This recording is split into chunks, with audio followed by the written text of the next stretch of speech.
That saying that says a mother's love can survive anything. It's a beautiful saying.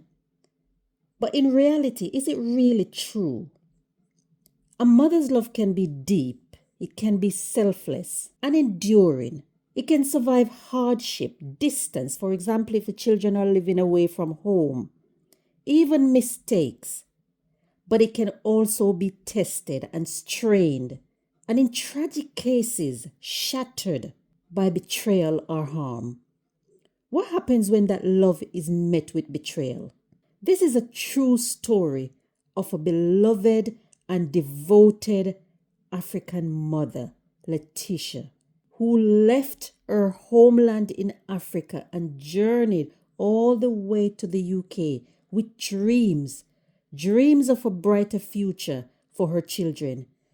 She worked tirelessly, made countless sacrifices.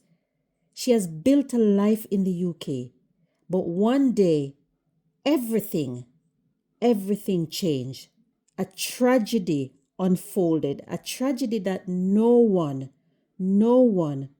could have imagined. This is a tragic story. Welcome back, my people. Thank you for stopping by.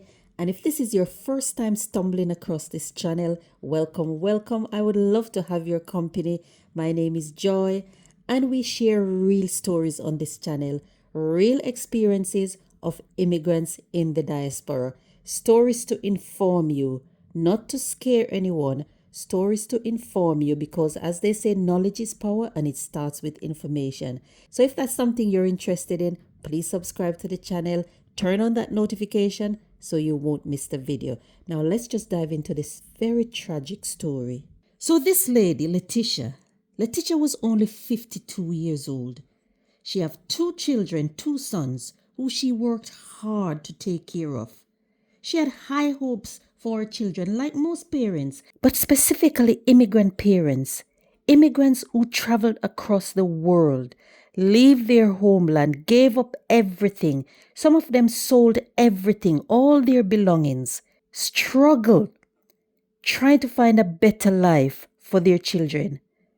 This lady always put her children first. Like I said, she had two children who were living with her at home. So Leticia noticed that one of her sons, Donald, who is 29 years old, started behaving strangely. She didn't understand why her son was behaving like this. She tried to understand how her son, who she had dreams and aspirations, his whole life ahead of him, his life has suddenly taken a turn.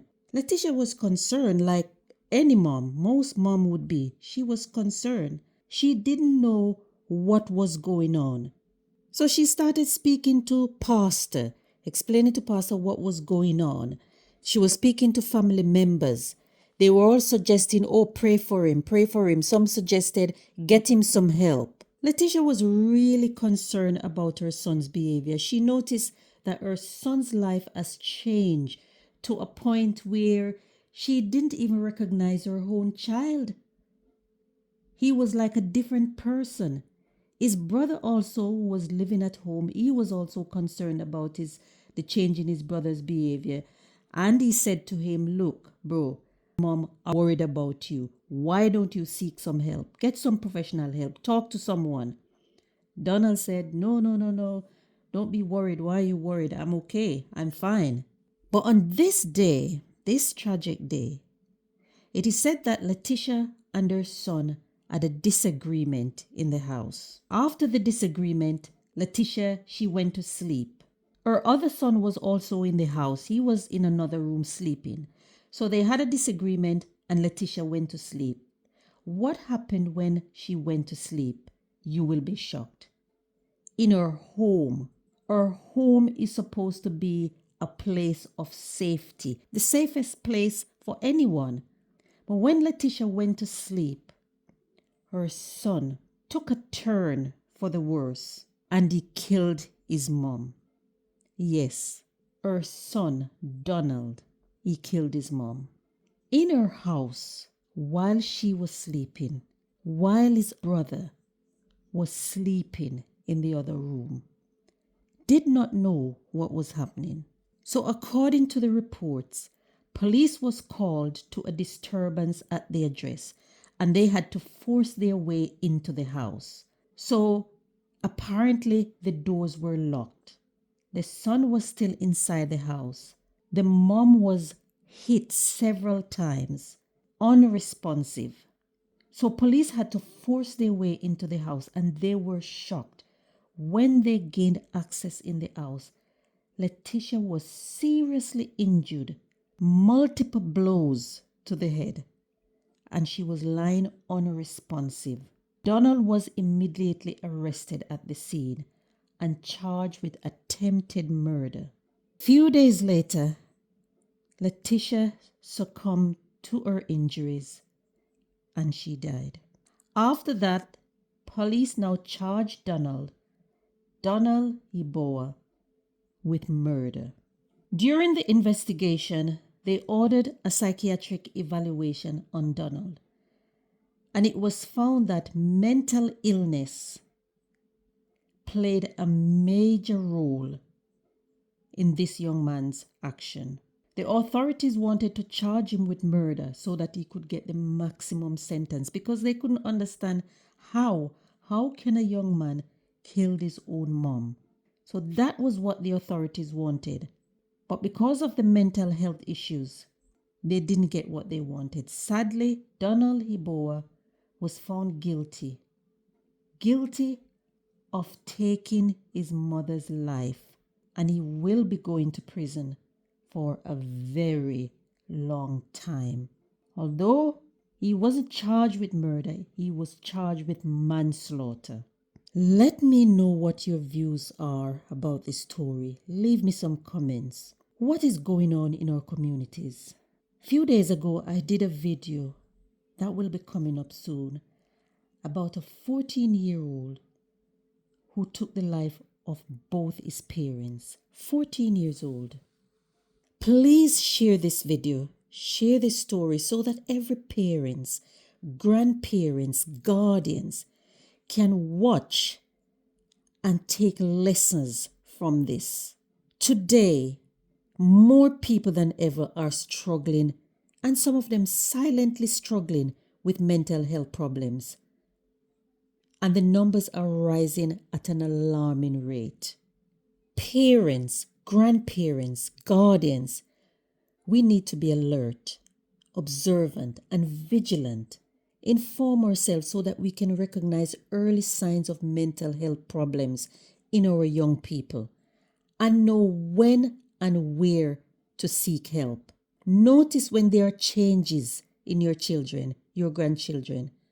Behavior changes. A child who is normally outgoing, enjoys socializing with friends, has become withdrawn, spending more time in their room, on the computer all the time, changes in mood, changes in the way they think, becoming more anxious, paranoia. They're struggling to cope with daily problems or stress. There's a whole list of signs that we should be looking out for. We must be alert and vigilant, and I can't say it enough. Mental health is real, and we must talk about it. Don't let cultural practices, religions, whatever, stop you from talking about it. Leticia's story is heartbreaking, but there are so many lessons that we can learn from this tragic story. The signs of struggle, anger, are there, but we don't notice it. It go unnoticed, or we just brushed it under the carpet thinking it will go away until it's too late. As parents, family members, communities, we must remain vigilant, speak about it, break the silence around mental health problems because it is real. And this could save a life. It could save someone's life. Miss Leticia gave everything for her children, but her life ended in betrayal. Let her story remind us that love must be paired with awareness. Don't be blinded by love.